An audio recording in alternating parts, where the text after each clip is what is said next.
নমস্কার বন্ধুরা, শ্রাবণী রান্নাঘরে আপনাদের সবাইকে স্বাগত জানিয়ে আমি প্রতিদিনের মতো আবারও আজকের একটা রান্নার ভিডিও নিয়ে আপনাদের সামনে চলে এসেছি। আজকের আমি আপনাদের ফুলকপির ডাঁটার সঙ্গে অল্প একটু খাসির চর্বি দিয়ে একটা ইউনিক রেসিপি বানিয়েছি। আশা করি আপনাদের ভালো লাগবে। তার জন্য কিন্তু আমার পুরো ভিডিওটা আপনাদের দেখতে হবে। আর দেখা শুরু করার আগে একটা লাইক দেবেন, সুন্দর একটা কমেন্ট করবেন আর শেয়ার করতে ভুলবেন না। তাহলে চলুন আজকের আমি এই রেসিপিটা কিভাবে বানিয়েছি সেটা আপনারা একবার দেখে নিন। রান্নাটা করার জন্য প্রথমে আমি এখানে গ্যাসটা অন করে একটা কড়া বসিয়ে দিয়েছি। এইবারে আমি কড়ার মধ্যে দিয়ে দেব সর্ষের তেল। এখানে কিন্তু রান্না করার জন্য আমি সর্ষের তেলই ব্যবহার করছি। এইবারে তেলটাকে প্রথমে একটু গরম হতে দেব। তেলটা আমার এখানে খুব ভালোভাবে গরম হয়ে গেছে আর তেলটা কিন্তু এখানে আমি খুব ভালোভাবে গরম করে নিয়েছি। এইবারে আমি এর মধ্যে দিয়ে দেব পেঁয়াজ কুচি। এখানে কিন্তু প্রথমে আমি একটা বড় সাইজের পেঁয়াজকে একটু এইভাবে সরু সরু করে কুচি করে রেখেছি, সেই পেঁয়াজটা আমি এখানে দিয়ে দিচ্ছি। পেঁয়াজটা দিয়ে পেঁয়াজটা কিন্তু প্রথমে একটু ভেজে নেব। পেঁয়াজটা প্রথমে একটু হালকা করে ভেজে নিতে হবে। পেঁয়াজটা আমার এখানে হালকা করে ভাজা হয়ে গেছে। এবার আমি এর মধ্যে দিয়ে দেব রসুন কুচি।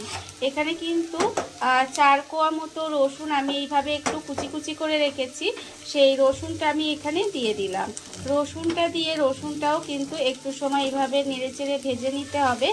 আর এই সময় আমি দিয়ে দেব এর মধ্যে আলু। এখানে কিন্তু আমি দুটো ছোট সাইজের আলুকে এইভাবে একটু লম্বা লম্বা করে কেটে রেখেছি, সেই আলুটা আমি এখানে দিয়ে দিচ্ছি। আলুটা দিয়ে কিন্তু এই পেঁয়াজ আর রসুনের সঙ্গে আলুটাও একটু ভেজে নেব।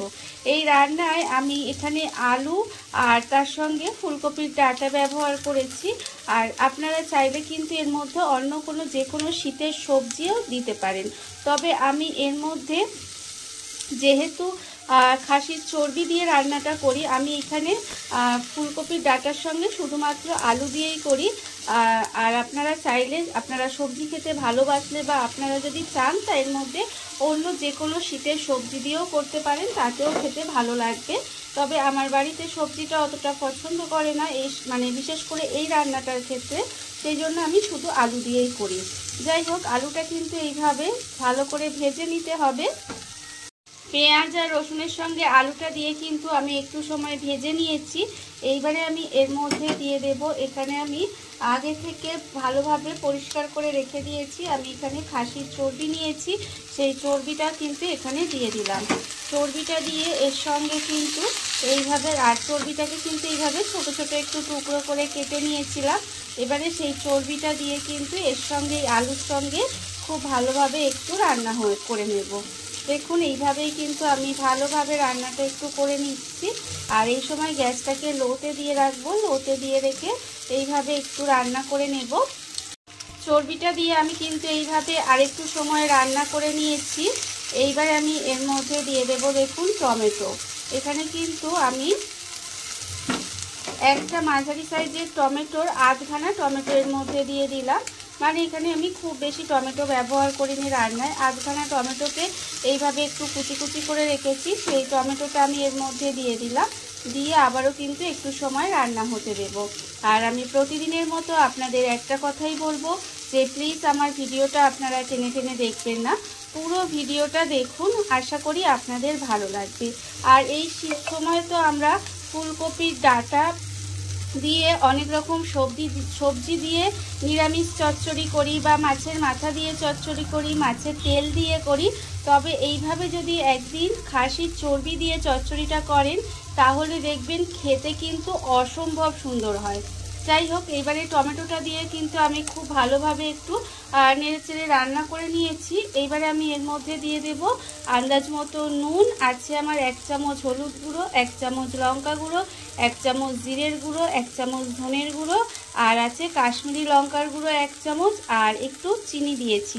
রান্নাটায় অবশ্যই একটু চিনি ব্যবহার করবেন। এতে কি হবে, মিষ্টি হবে না, কিন্তু নুন চিনির একটা ব্যালেন্স হবে আর খেতেও কিন্তু সুন্দর হবে। দেখুন, গুঁড়ো মশলাগুলো দিয়ে দিয়েছি। দিয়ে এবার খুব ভালোভাবে এটা কষিয়ে নিতে হবে। খুব ভালোভাবে কিন্তু এটাকে কষিয়ে নেব। আর এটা যখন কষাবো তখন কিন্তু এর মধ্যে আমি দিয়ে দেব এই যে ফুলকপির একদম নরম কচি কচি ডাঁটাগুলোকে আমি এইভাবে সরু সরু করে কেটে ধুয়ে পরিষ্কার করে রেখে দিয়েছিলাম। সেই ডাঁটাগুলো কিন্তু এখানে দিতে হবে।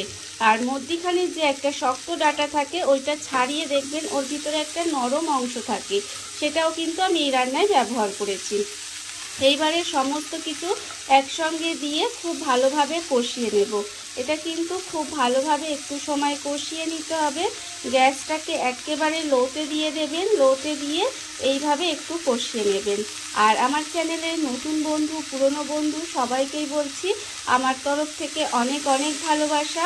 নতুন বন্ধুদের বলবো যদি আমার চ্যানেলটা সাবস্ক্রাইব করেন তাহলে পাশে থাকা বেল বাটনটা অবশ্যই প্রেস করে দেবেন, যাতে আমি যখনই কোনো নিত্য নতুন ভিডিও আপলোড করব সবার প্রথমে আপনাদের কাছে নোটিফিকেশান চলে যাবে এবং আপনারা আপনাদের সময় মতো সেটা দেখে নিতে পারবেন। আর পুরনো বন্ধুদের বলবো এইভাবে আমার পাশে থাকার জন্য, আমাকে এগিয়ে যেতে সাহায্য করার জন্য আপনাদের অসংখ্য অসংখ্য ধন্যবাদ জানাই। দেখুন আমি কিন্তু এইভাবে একটু সময় মিশিয়ে নিয়েছি। এইবারে আমি এটাকে একটু ঢাকা দিয়ে রান্না হতে দেব। ঢাকা দিয়ে কিন্তু এটা একটু সময় এইভাবে রান্না করে নিতে হবে। ঢাকা দিয়ে আমি এটা বেশ কিছুক্ষণ এইভাবে রান্না হতে দিয়েছিলাম। আর দেখুন এখানে কিন্তু অনেকটা জল বেরিয়েছে, আর জল বেরিয়ে কিন্তু এটা অনেকটাই মজে গেছে, মানে দেখতেই পাচ্ছেন একদম সুন্দর করে কষানো হয়ে গেছে। আর এইভাবেই কিন্তু একটু কষিয়ে নিতে হবে, খুব ভালোভাবে কিন্তু মশলাটা এই সমস্ত কিছু দিয়ে কষিয়ে নেব। আমি এর আগে একবার ঢাকাটা খুলে নেড়ে চেড়ে একটু কষিয়ে দিয়েছিলাম, আর তারপরে আবারও ঢাকা দিয়ে কিছুক্ষণ রান্না করে নিয়েছি। এর ফলে দেখুন একদম সুন্দর করে রান্নাটা রেডি হয়ে কষানোটা হয়ে গেছে আর কি। এবারে আমি এর মধ্যে দিয়ে দেব জল। এখানে কিন্তু পরিমাণ মতো জল দিয়ে দিতে হবে, আর খুব বেশি জল কিন্তু দেওয়ার দরকার নেই। এটা একদম একটু মাখো মাখো শুকনো মানে কাদা কাদা মতো হয় আর কি। খুব বেশি ঝোল এই রান্নাটা খেতে ভালো লাগে না। এইভাবে কিন্তু আমি দেখুন ঢাকা দিয়ে এবার রান্না হতে দেব। একদম গ্যাসটা লো টু মিডিয়ামে করে দেব, দিয়ে ঢাকা দিয়ে কিছুক্ষণ এইভাবে রান্না হতে দেব যাতে সমস্ত কিছু খুব ভালোভাবে সেদ্ধ হয়ে যায়। আর আপনারা তো এইরকম ফুলকপির ডাঁটা দিয়ে অনেক রকম রান্না করে খেয়েছেন, তবে একবার এইভাবে রান্নাটা করে খেয়ে দেখবেন, আশা করি আপনাদের সবার ভালো লাগবে। তাহলে চলুন এইভাবে ঢাকা দিয়ে একটু সময় রান্নাটা হতে দিই। গ্যাসটাকে লোতে দিয়ে আমি এইভাবে বেশ কিছুক্ষণ রান্না হতে দিয়েছিলাম। আর দেখুন এর ফলে কিন্তু এখানে আলু বা ফুলকপির ডাঁটা সমস্ত কিছুই কিন্তু খুব ভালোভাবে সেদ্ধ হয়ে গেছে, আর মাটনের চর্বিগুলোও কিন্তু এখানে সেদ্ধ হয়ে গেছে। এবারে দেখুন এটাকে একটু আলু আর ডাঁটাগুলোকে একটু এইভাবে একটু ভেঙে ভেঙে দিচ্ছি। এতে কি হবে, এটা ঘাটা ঘাটা হবে আর খেতেও ভালো লাগবে। দেখুন এইভাবে কিন্তু একটু কাদা কাদাই এটা ভালো লাগে খেতে, একেবারে শুকনো কিন্তু করে ফেলবো না, একটু কাদা কাদা মতো এটা করব। এতে কি হয়, এতে খেতে ভালো লাগে। দেখুন আমার কিন্তু এখানে রান্না প্রায় রেডি হয়ে গেছে। এরকম এটা একটু মিশিয়ে মিশিয়ে দেব আলুগুলোকে, তাহলে কি হবে এটা কাদা কাদা হবে, খেতেও বেশি ভালো লাগবে। রান্না আমার এখানে রেডি হয়ে গেছে, আর গরম ভাতের সঙ্গে এটা খেতে কিন্তু অসাধারণ লাগে। বিশেষ করে দেখুন রান্না আমার রেডি। এবার আমি আপনাদের পরিবেশন করে দেখাবো। গ্যাসটা অফ করে দেব আর আপনাদের পরিবেশন করে দেখাবো ঠিক কেমন হলো।